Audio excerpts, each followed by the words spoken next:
This is the Withered Ledger, where the past refuses to rest, and history bleeds through every forgotten page. Tonight, we turn to the year 1865, in the mist-choked hills of Pennsylvania. The Civil War had just ended, but for 7 soldiers, the battlefield was not behind them. Their new orders were simple: guard a coal mine that had already claimed too many workers. Men vanished without explanation. Some were swallowed by sudden cave-ins. Others walked into the tunnels and never walked out again. The mine was said to breathe at night. Lanterns would sway where no hand held them, and voices carried through the shafts even when no one was inside. The locals gave their warnings: do not stay past sunset. Do not follow the lights. Do not listen when the earth speaks back. But the soldiers, weary of superstition and bound by duty, descended anyway. What happened next was never written in military records. The government closed its files. Families were told nothing. But taverns whispered of boots heard marching underground long after the mine was sealed. Diaries, charred, half-legible, spoke of shadows that lagged behind their owners, of walls that pulsed like flesh, and of screams that echoed through the valley for nights after the last lantern went dark. This is not just a tale of men lost in the earth. This is the testimony of a place that does not release what it consumes. A place that remembers every breath taken within it, every footstep that dares disturb its sleep. 7 soldiers entered the mine. None returned. But tell me, if the mine is still breathing beneath Pennsylvania's hills, are those men truly gone, or are they still marching in the dark? The orders that were never questioned. The war had ended, but Pennsylvania had not quieted. The land itself seemed restless, as if the gunfire and marching boots had stirred something beneath the soil that refused to sleep again. In the valleys where the coal mines cut deep, shadows lingered longer than they should, and the ridges carried an echo that no bird song ever softened. It was here, in the year 1865, that a mine of great promise became a mouth of dread. The company had declared it rich in coal, veins black as ink and thick as fortune.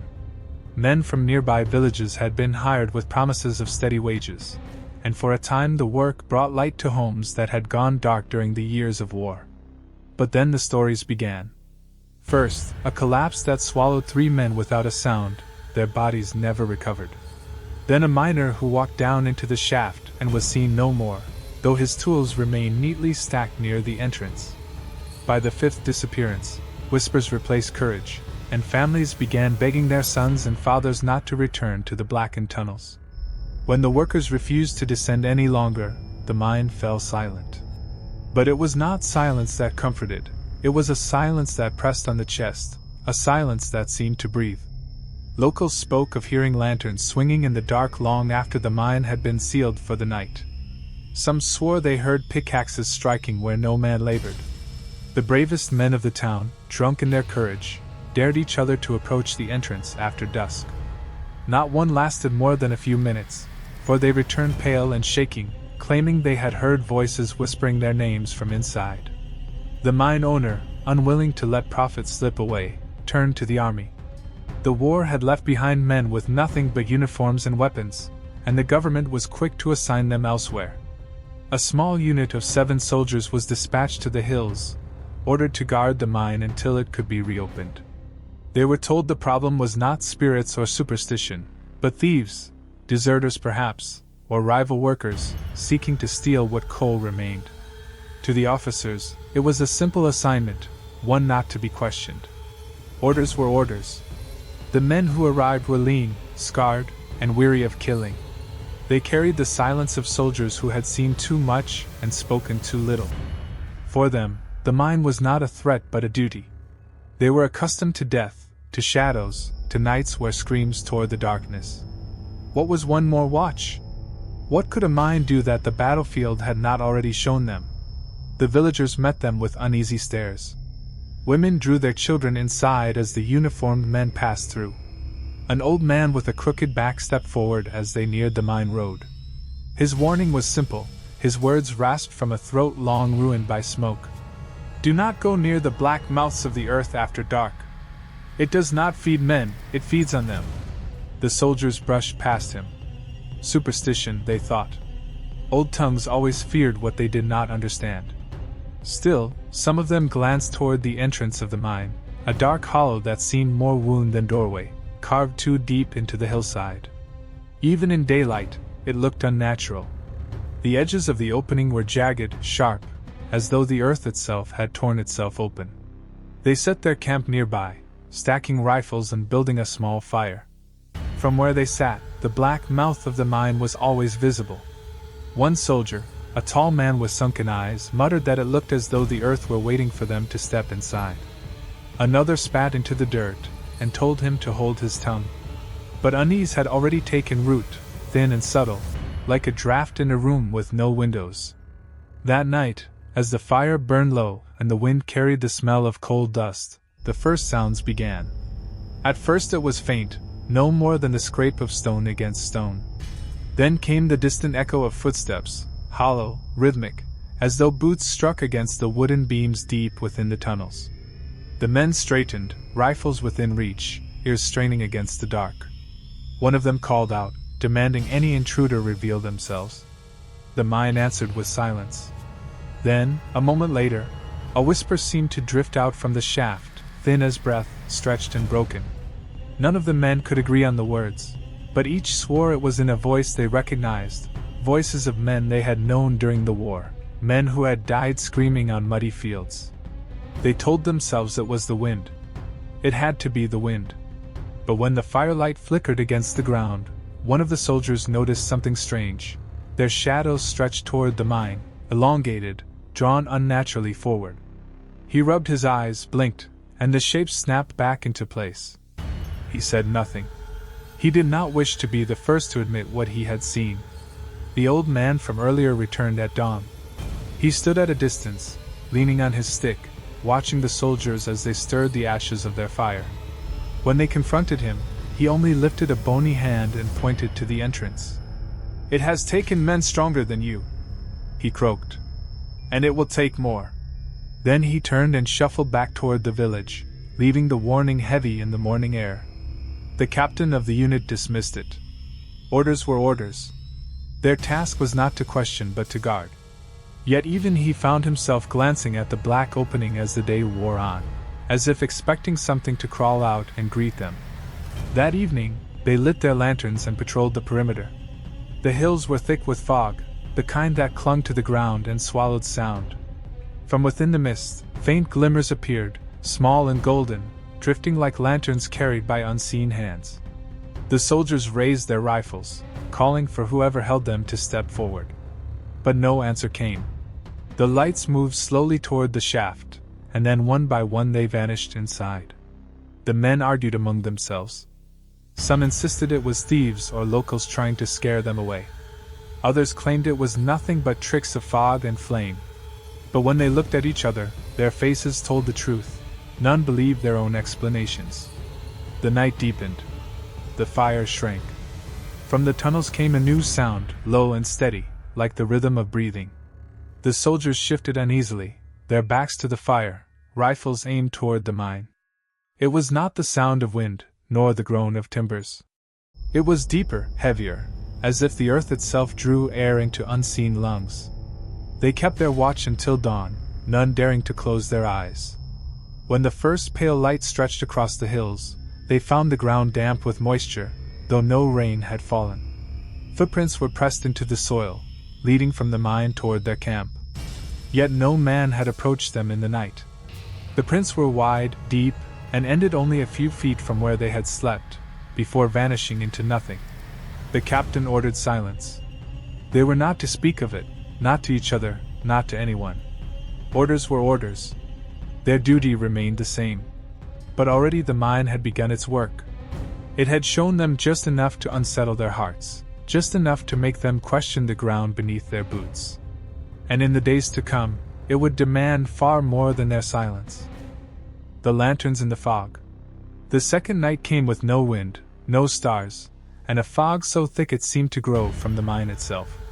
It spilled down the hillside in pale ribbons, curling over the campfire, swallowing the outlines of rifles and boots until the soldiers felt they were drifting on an island of smoke. Sound carried strangely in that weather. A cough echoed louder than it should have, a whisper stretched into a groan.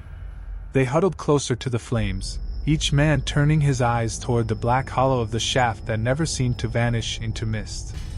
The mine's mouth remained perfectly visible, as though the fog refused to enter it. It was then that the first light appeared. A faint glow, dim and amber, floated at the edge of the fog, no higher than a man's chest. It swayed gently, just like a lantern hung from a hand. Another appeared beside it, then another further up the slope. The soldiers rose at once, rifles in hand, expecting intruders. But no footsteps broke the silence, no shapes moved behind the glow. The lights floated in silence, 3 points of fire suspended in smoke. The captain barked in order to identify themselves. His voice was swallowed almost instantly, carried away by the fog as though the night itself had taken it. The lights did not answer. They only drifted slowly, with that hypnotic sway, until they reached the shaft of the mine. One by one, like sparks pulled into darkness, they slipped into the mouth of the tunnel and were gone. No man spoke for a long while. The fire crackled weakly. Then a private, his nerves raw from too many sleepless nights, muttered that the thieves were mocking them, showing their lanterns, leading them into fear. He lifted his rifle and swore he would follow them inside. The other stopped him, hands heavy on his shoulders, but the idea had already rooted itself. Intruders, saboteurs, someone laughing at them from inside the earth. By midnight the fog thickened further. Shapes appeared and dissolved at the edge of sight. The soldiers saw more lanterns, drifting this way and that, always vanishing into the mine. One soldier swore he saw the faint outline of a man carrying one, yet when he raised his rifle and took a step forward, the glow slid suddenly into the tunnel and winked out, as if it had been waiting for him. The captain, his patience strained, ordered a patrol. 2 men would scout near the entrance, the rest to remain at the fire. Reluctantly, a pair advanced through the mist, lanterns raised high. Their boots crunched on gravel, and the sound seemed unnaturally loud. When they reached the mouth of the mine, they froze. The darkness inside was absolute. Not the kind of dark that one grows accustomed to, but a living absence, a black that seemed to swallow their lantern light without resistance. And yet, from within, something glimmered faintly, small flames, moving deeper into the earth, each swaying like a lantern carried further and further below. The 2 scouts stood in silence. Then, faintly, they heard the echo of footsteps, yet not theirs. One turned to leave, but the other, stubborn and young, stepped forward into the tunnel. His lantern trembled in his grip as he walked a few paces in. The sound of footsteps grew louder, keeping time with his own. Then suddenly it broke apart, his shadow stretched against the wall, long and wrong, lagging a heartbeat behind his body. When he raised his arm, the shadow did not follow. Instead, it twitched, then froze, then raised its arm a second later, as if mocking him. The man stumbled back, his voice caught in his throat. His partner seized him, dragging him into the fog outside. Neither spoke a word until they rejoined the others. Their faces alone were enough to silence every question. But the mine was not finished. The lanterns returned, more of them, drifting through the fog, circling the camp from a distance. Some hung low to the ground, others high, as if carried by men of impossible height. The soldiers stood in a ring around their fire, rifles trembling, watching the slow parade of lights weave in and out of sight. It felt less like an attack and more like a gathering, as though the mine were showing them the faces of the dead, one flickering glow at a time. Then came the shadows. One soldier, seated nearest the fire, noticed first. His shape on the ground did not move when he did. When he leaned forward, his shadow sat still. When he blinked, its head tilted slowly, unnaturally far. He staggered to his feet, and the shape stretched tall, longer, limbs bending at angles no man's body could bear. He shouted, stumbling back into the firelight, and the others saw it too. For a moment, every shadow lengthened, bending and twitching, each one lagging behind its owner as if refusing to obey. Panic threatened them. The captain roared for discipline, but even his voice cracked. The fire burned brighter for a moment, snapping sparks into the fog, and the shadows seemed to shrink back into place, as if chastened. Yet the men no longer trusted the ground on which they stood. The fog pressed tighter. The lanterns had vanished into the mine once more, leaving only darkness and silence behind. Not a man slept that night. They kept their rifles aimed at the shaft, as though daring it to breathe again. But the mine remained still, patient, as if mocking their fear. When dawn finally bled over the hills, the fog dissolved as though it had never been. The camp was drenched in dew. Their footprints from the night before were smeared and stretched, long lines dragging toward the shaft where no man had walked. The soldiers stared at them in silence, each realizing the same truth. Something had moved them. Something had tried to pull them closer. The captain, pale with exhaustion, insisted they would remain. Orders were orders. The army had told them to guard, and guard they would. But even as he spoke, his voice carried the tremor of a man already doubting his own strength. For in the quiet light of morning, each soldier noticed what he dared not say aloud. Their shadows still seemed wrong. Some flickered faintly when no flame touched them. Some twitched when their bodies were still. And some, when they turned suddenly, were caught standing a breath too far behind, watching. And as the sun rose higher, the black mouth of the mine seemed to grin wider, as though it knew they would return inside. The hunger in the walls. The fog lifted with the dawn, but the dread it left behind did not. By the third day, the soldiers' nerves had thinned like the smoke from their fire. The lanterns, the wrong shadows, the whispers that refused to be named, none of it could be explained, yet all of it pressed against their minds with the weight of inevitability. They were soldiers, hardened by battlefields where cannon fire had drowned out prayers, yet here, in the silence of the Pennsylvania hills, they felt the same creeping weakness that men feel before breaking. The captain decided the mystery had to end. If there were saboteurs or deserters hiding in the mine, they would flush them out. If the lanterns were tricks, they would uncover the source. And if it was nothing but the fog and their own weary minds, then they would prove it to themselves. Orders were orders. And so, before the sun had reached its height, the 7 men lit their lamps and entered the shaft. The air changed instantly. It was cooler, damp, heavy with the smell of stone and iron. Their boots echoed against the beams, and that echo seemed to linger too long, circling back to them like voices repeating what they had said. The walls closed around them, swallowing the daylight within a few paces. Soon, only the glow of their lanterns remained, throwing their faces into pale relief. The tunnel stretched downward, lined with wooden supports scarred by the marks of pickaxes. Cold dust clung to everything, settling on skin, teeth, and clothes.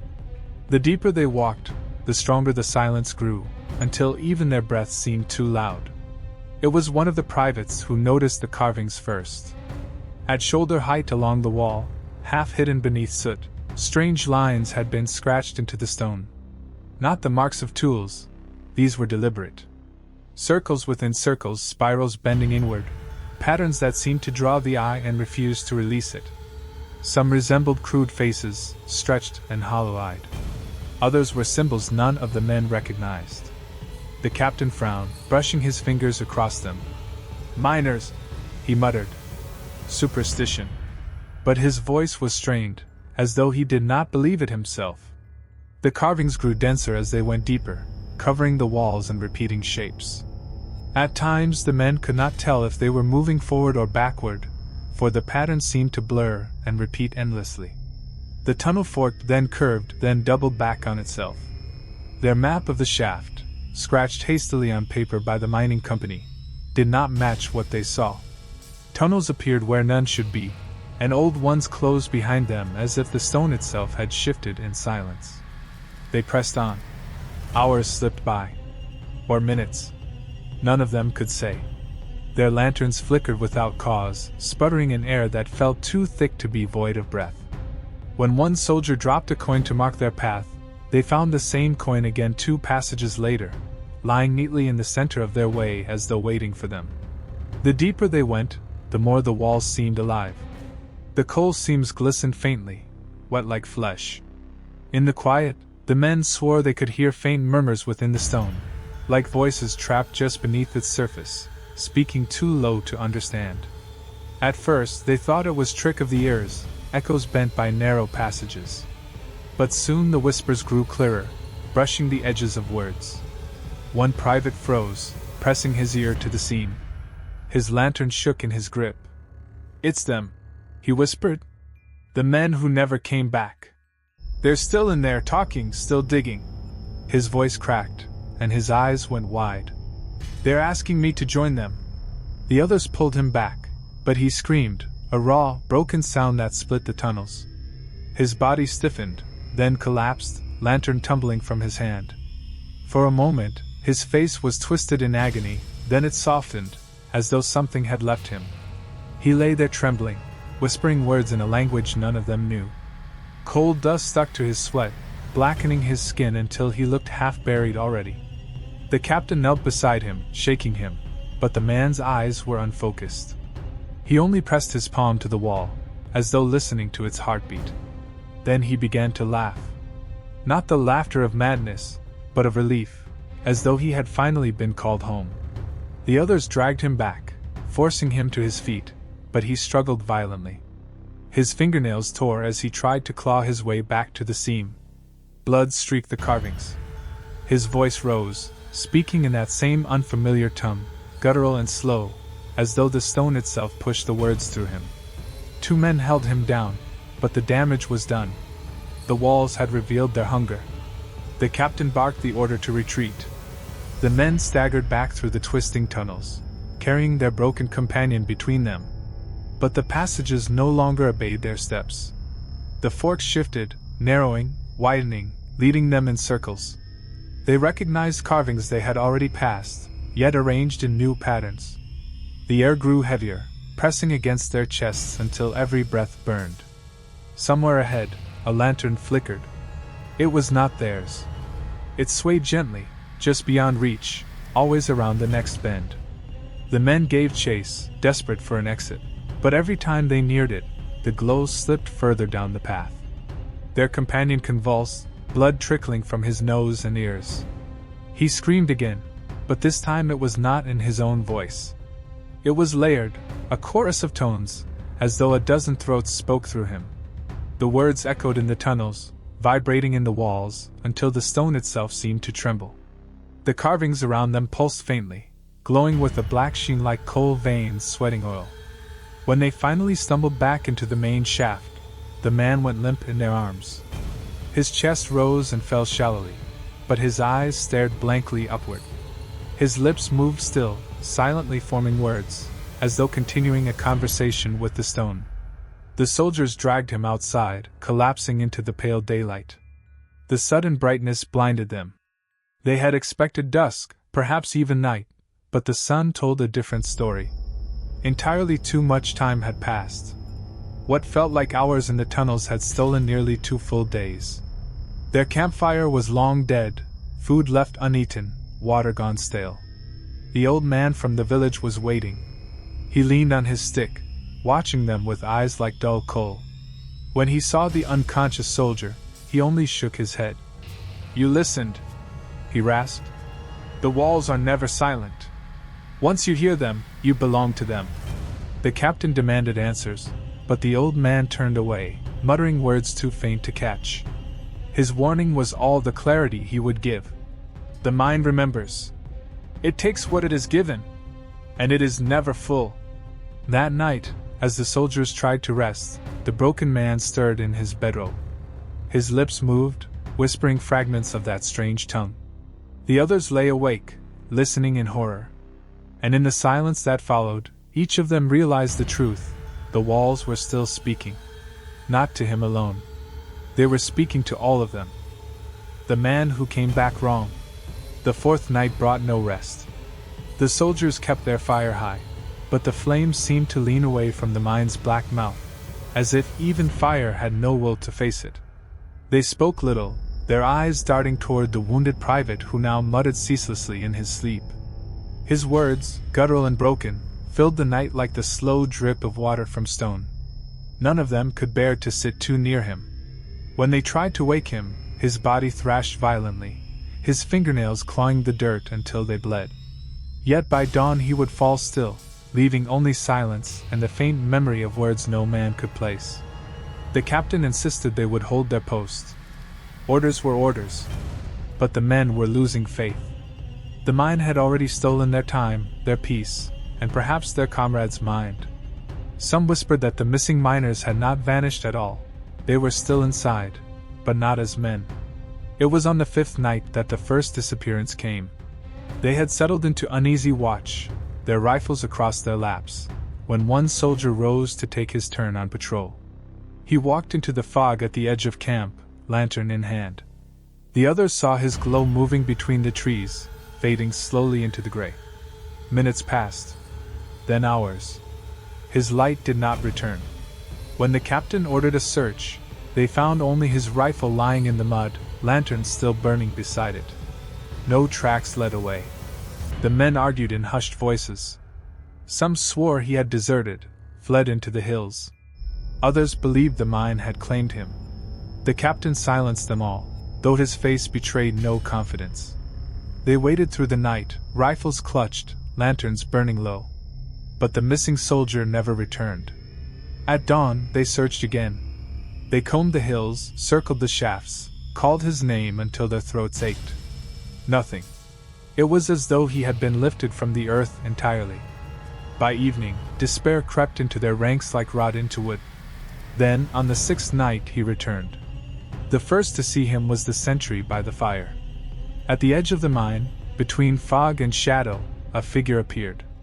The missing man staggered into view, clothes torn, boots caked in black dust. His head hung low as if too heavy for his neck, arms slack at his sides. The sentry called out to him, voice shaking. The figure stopped, lifted his head, and stepped forward. The others rushed to meet him, relief bursting through their terror. But when the lantern light touched his face, their joy curdled into silence. His eyes were no longer eyes. They were pits, black and bottomless, reflecting nothing, swallowing the light as if the fire itself bent into them.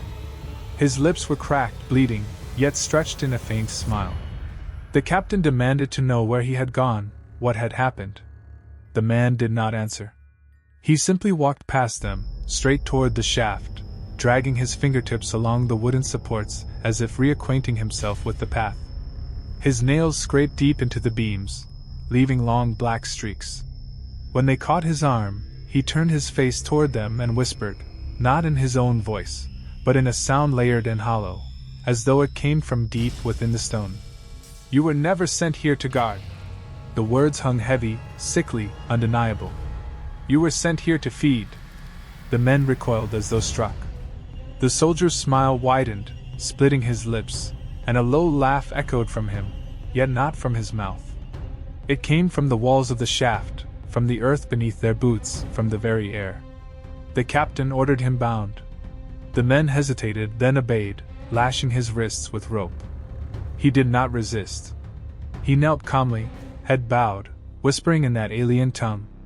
His body shivered, spasms running through him like waves. At times his bones seemed to shift beneath his skin, joints bending too far, shoulders twitching in jerks that no muscle could produce. They locked him in a makeshift shelter at the edge of camp, posting 2 guards. But none could sleep. Through the long hours, his murmurs grew louder, clearer. The guards swore he was speaking in the voices of people they had known, brothers, fathers, wives long dead. Each word cut them with longing and dread. One guard wept openly, begging to be relieved. The other stuffed his ears with cloth, yet still the whispers seeped through, like a vibration in the skull. At dawn, they opened the shelter. The ropes lay neatly coiled, cut through though no blade had been given. The soldier sat in the corner, head resting against the wall, black eyes unblinking. Cold dust ringed his mouth as though he had been feeding on stone. The captain drew his pistol, hand trembling, but the man only smiled again. "It is already done," he said softly. Then he began to sing. The tune was broken, halting, no melody any of them knew. Yet the words clawed at their minds, worming into memory as though they had always known them, as though the song had been waiting for their voices. One soldier screamed and clapped his hands over his ears, but the rest stood frozen, transfixed, their breath caught in their throats. The captain fired. The sound roared in the morning air, the echo rattling the hills. The man's body jerked, then collapsed, blood dark against his uniform. Silence fell. But only for a moment. From the shaft of the mine came an answering sound, low rumbling, like laughter dragged through stone. The walls shook faintly, dust drifting from the supports. And then, impossibly, the body on the ground twitched. The black eyes fluttered open once more. He rose to his knees, blood seeping freely, and smiled as if nothing had touched him. The captain stumbled back in horror. The other soldiers lifted rifles, but their courage faltered. The man stood, swaying slightly, whispering again in that same terrible tongue. His voice seemed to stretch beyond his throat, carrying through the valley, making the very air hum. "You cannot kill what you have already given." He turned and walked calmly toward the shaft. None dared stop him. He vanished into the black, swallowed whole, leaving only silence behind. For a long time, the soldiers stood frozen, the morning sun sharp on their faces. Not one dared speak. For deep inside, each of them knew the truth. They had not been sent here to guard a mine. They had been brought here as offerings. And the earth had already begun to eat. The collapse that never ended. The mine did not wait for the soldiers to gather their breath after the man's disappearance. It began with a tremor so slight that they thought it was in their legs, a weakness from hunger and fear. But then the ground shook again, harder, loosening stones from the shaft's mouth. Lanterns swayed on their hooks, and the fire collapsed in sparks. The air carried a sound low and steady, like the breath of something vast and hidden, moving beneath the soil.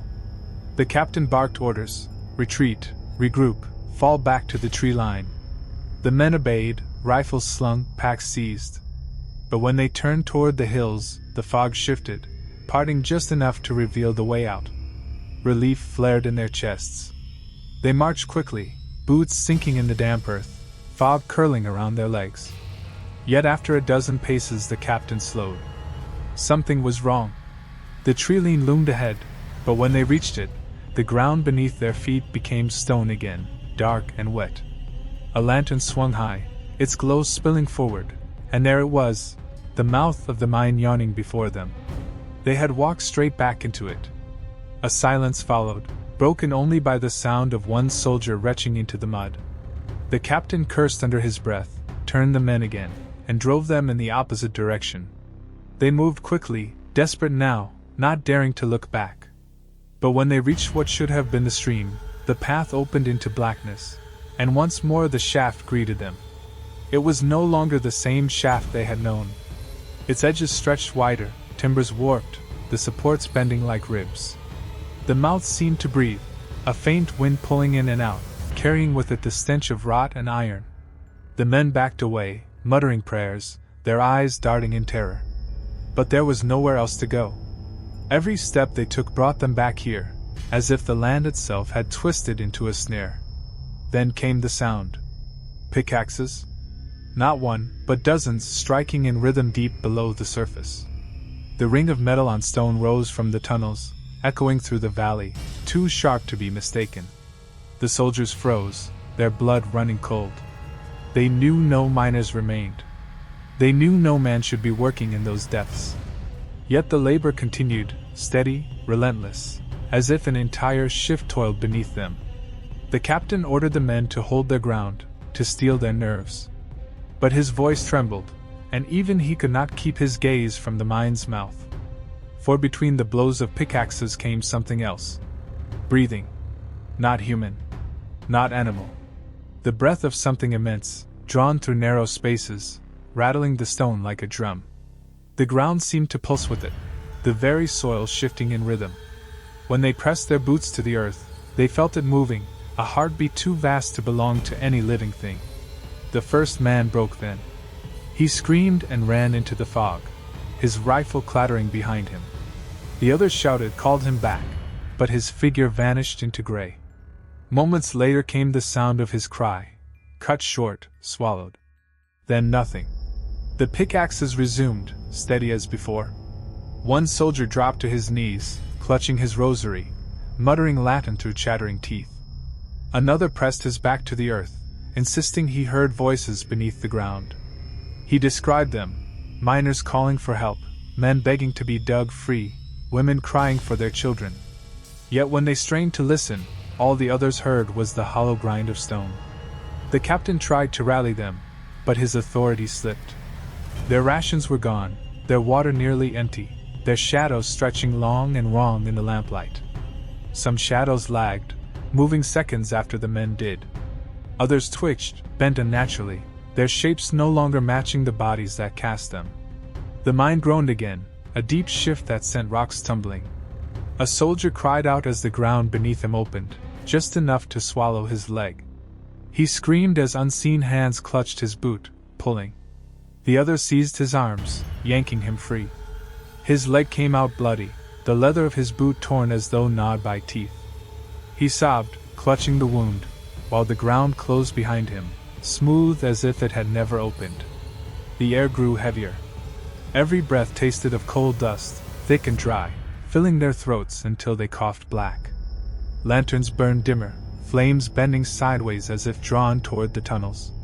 And through the flicker of their light, the walls of the shaft seemed to move. Not collapse. Not crumble. Breathe. The timbers flexed like ribs expanding. The stones shimmered as if coated with sweat. Cracks widened and closed, like mouths chewing in silence. The walls themselves seemed alive, skin stretched over something vast and restless. The men panicked. They fired rifles into the darkness, bullets sparking against rock, their shouts echoing into infinity. The sound returned to them warped, carrying laughter, screams, and whispers not their own. They staggered back, clutching their ears. Some swore the bullets never struck stone at all, but vanished into the walls as though swallowed. Then the earth convulsed. The collapse began, not with falling stone, but with the ground itself heaving, folding in on itself. The soldiers stumbled as the valley shifted beneath their boots. They ran, but each path bent, twisted, led them back again to the mine. The collapse followed, rolling through the soil, chasing them like a tide. The walls groaned louder, the ribs of the earth closing in. One man fell behind, his lantern crashing in the dirt. The others turned just long enough to see the ground open beneath him. His scream echoed once, then was cut short as the soil folded over, sealing him in. His shadow, however, remained, flickering against the shaft, twisting in pain before vanishing like smoke. The survivors pressed deeper into the tunnels, driven not by choice but by the shifting of the land. The shaft stretched endlessly, each turn leading to another, every collapse driving them inward. They no longer knew if it was day or night. Time had folded, minutes dissolving into hours, hours into nothing. The pickaxes grew louder. Now they were not distant but near, striking just beyond the walls. Dust rained from the ceiling, coating the soldiers in black. Their lungs burned, eyes watered, throats tore from coughing. Yet no matter how they turned, no miners appeared. Only the sound, relentless, rhythmic, as if unseen hands dug closer, carving through the coal to reach them. The captain stumbled, clutching the map he had carried since the beginning. But the ink had run, the lines smeared, tunnels drawn where none had been, exits erased. The map was no longer of the mine but of something alive, veins and arteries sprawling without end. One by one, the soldiers faltered. Some collapsed from exhaustion, their eyes glassy, murmuring of voices calling them home. Others pressed their hands to the walls, transfixed by the warmth beneath the stone, whispering that it pulsed like flesh. A few pressed their ears to the coal seams, listening. They did not rise again. The captain alone dragged himself forward, lantern dim in his grasp. He stumbled through passage after passage, the collapse roaring behind him, pickaxes clanging at his heels. He prayed for light, for air, for any end. At last he fell against the wall, chest heaving, vision fading. The stone beneath his palm rose and fell with the rhythm of breath. And then it spoke. Not in words but in hunger. A vibration through the earth, through his bones, through the lantern glass that shattered at his feet. He understood it without language. The mine did not collapse. The mine consumed. As the tunnels closed, as the walls leaned inward, as the ceiling groaned, the captain's last sight was not of rock or dust but of ribs folding, lungs closing, jaws snapping shut. The earth itself had taken its meal. and the collapse never ended. It still goes on, even now. For the mine is not silent. It waits, it breathes, and it remembers those who were sent not to guard, but to feed. The last letter home. The candle was nothing more than a stub now, the flame fighting every draft that sighed through the rotting timbers of the mine. In the suffocating dark, it was the only fragile star left to him. Private Elias Harrow sat with his back against the damp stone wall, boots sinking into the grit, breath raw with cold dust. His hands shook, not from cold, though the tunnels bit with their chill, but from the weight of dread that pressed against his chest like the earth itself. The others had gone to search. Some had not returned. Some had never been seen again. The mine had devoured them without sound, without struggle, as though the stone had only opened its mouth and swallowed. Elias had chosen another task. He had taken up his journal, the same one that had once carried notes of troop movements during the war, scribbled maps, letters half-drafted to a mother he never dared send. Now its pages carried something else, a confession, a testimony, perhaps a prayer. The candle spat resin as the flame bent low. Elias dipped his quill into the last of the ink, but the bottle was nearly dry. The lines he carved on the paper were thin, pale, fading as though even the words themselves were unwilling to exist here. He wrote with fevered speed, listening to the silence that was not silence at all, the distant ringing of pickaxes, the hiss of air moving through unseen cracks, the shifting of stone like some creature rolling in its sleep. To whoever finds this, if any soul ever does, he scratched, the words trembling with his hand. We are not alone here. The walls themselves are not dead. They breathe. They move. They hunger. Do not come down here, for the mine will take you as it has taken us. A tremor ran through the earth then, gentle at first, like the slow draw of a breath. Dust cascaded from the beams overhead, and the flame leapt high before shrinking again. Elias pressed harder with the quill, but the ink gave way entirely. The nib dragged across the page with a dry scratch, leaving only faint ghosts of words. He stared at the emptiness where meaning should have been, heart pounding. And then, slowly, deliberately, he drew the blade from his belt. His hand hovered over the page, trembling not with fear but with certainty. He pressed the edge into his fingertip until blood welled, thick and dark, more vital than any ink. He dipped the quill in it, and began again. The first line shone red in the candlelight. If this letter is found, know the mind does not give back what it swallows. The candle guttered again, flame nearly extinguished.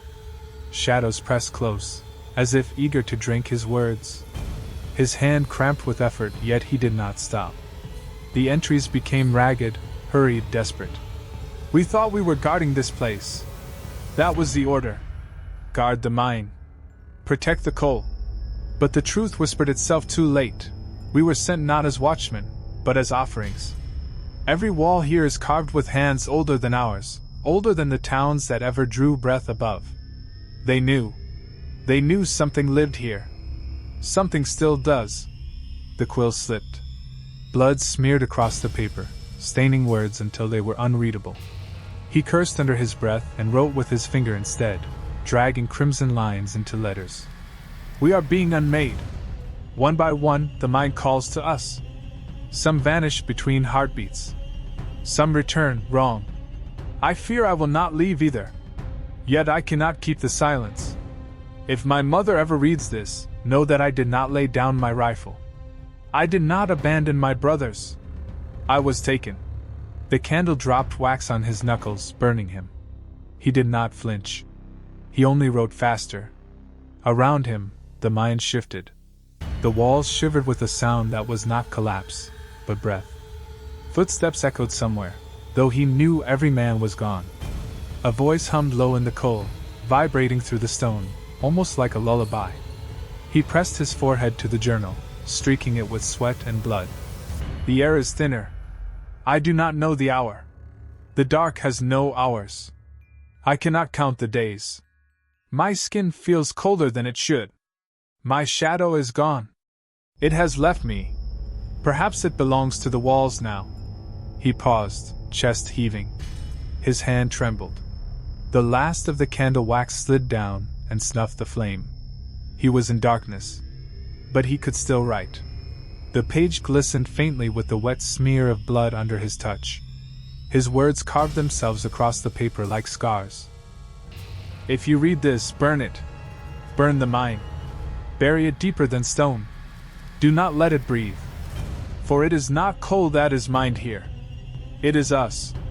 It is our years, our voices, our bones. The quill snapped in his grip. He did not care. He dipped both hands in his wound now, pressing his palm flat across the journal, smearing red in a final desperate testament.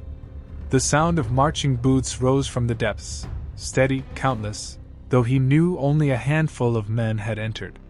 They marched as though an army was still beneath the earth. Elias pressed his ear to the journal, as though it could carry his voice beyond the stone. I hear them. He scrawled with his torn nail, gouging the page. I hear the men. But they are not ours anymore. They are still here, still walking, still digging. The mine keeps them. The mine keeps everything. His vision blurred. He felt faint. The walls seemed closer now, pressing in, damp and warm like flesh. A whisper came, gentle, coaxing, just his name. He turned toward the sound, blood-slicked journal still open on his lap. His final line was carved more than written, nails tearing the paper. If you find this letter, do not look for us. For we are still here, and we are not what we were. The blood dried. The candle's smoke faded. The journal lay open in the dark. Somewhere in the endless miles of coal shafts, the sound of pickaxes rang out again. And Elias Harrow was gone.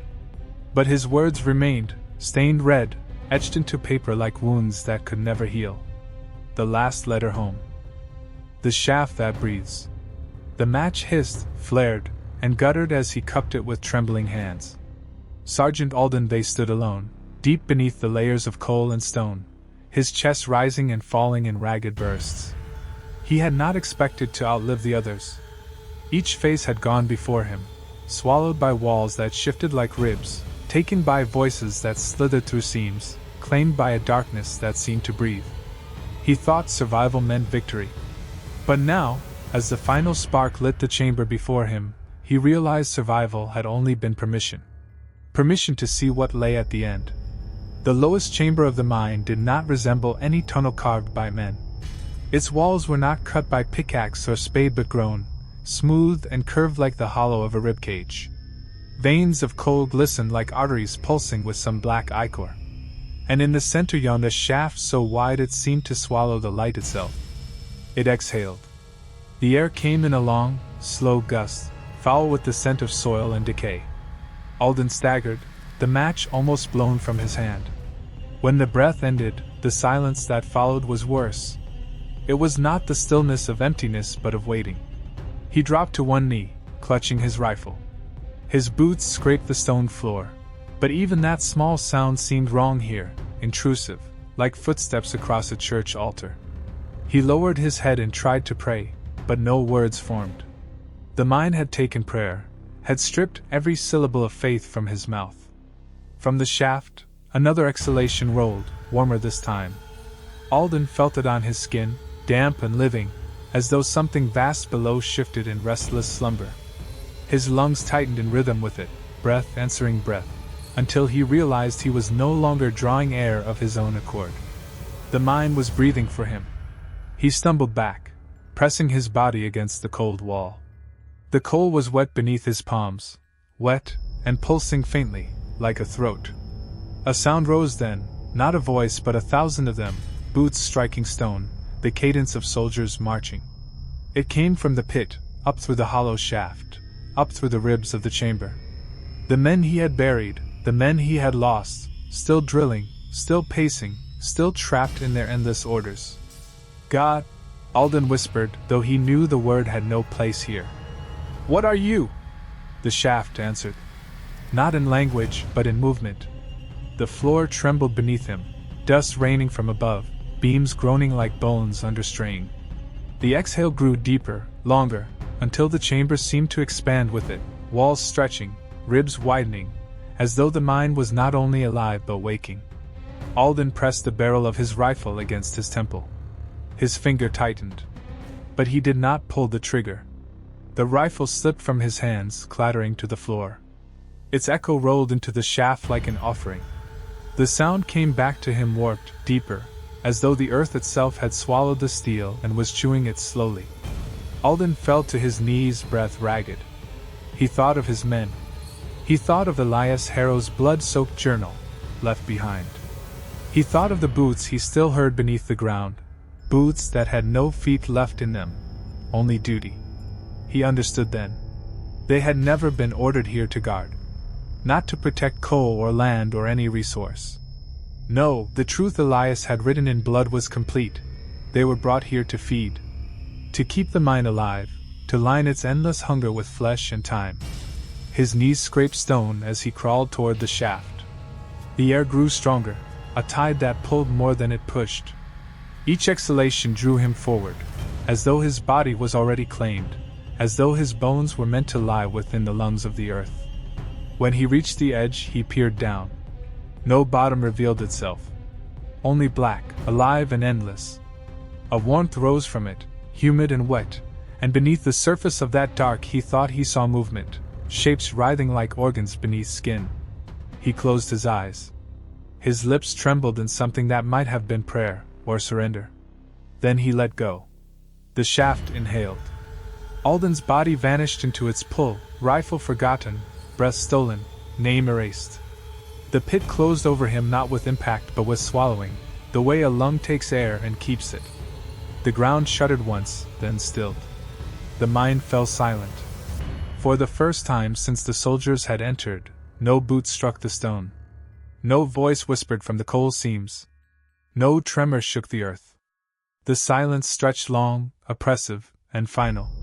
Above, in the abandoned town, the entrance to the mine collapsed in on itself, timbers snapping, earth pouring down like sand into a grave. Dust rose into the air, and when it settled, there was no path below. The mine was sealed. But not dead. Never dead. For in the years that followed, when storms rattled the hills and the wind cut through the valley, the villagers swore they could still hear it. Boots.